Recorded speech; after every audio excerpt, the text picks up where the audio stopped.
Аль-Фараби – великий мыслитель 9-10 веков, философ, ученый и музыкант, которого называли вторым учителем после Аристотеля.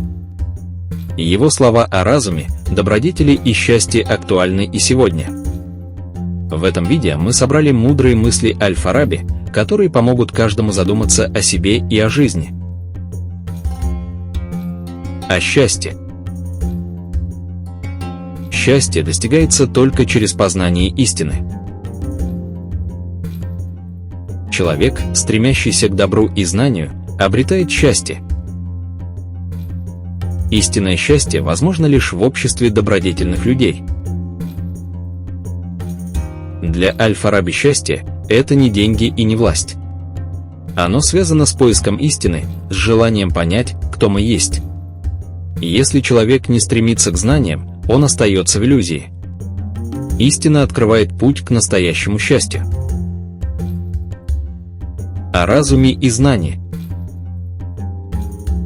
Разум – это свет, освещающий путь жизни.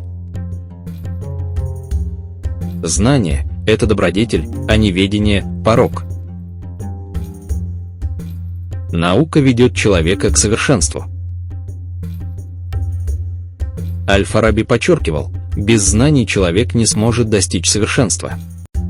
Образованный человек выше богатого, потому что богатство приходящее, а знание вечно.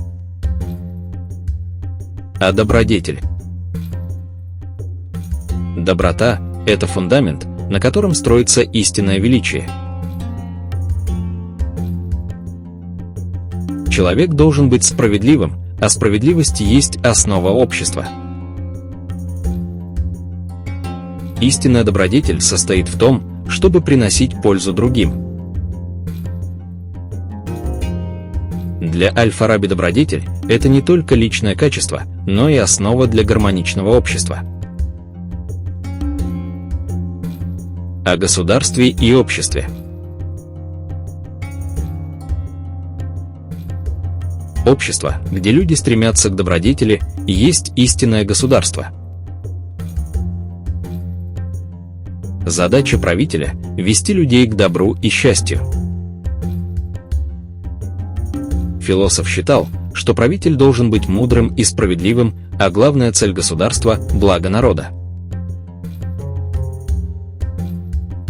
Мы услышали лишь часть мудрых мыслей Аль-Фараби.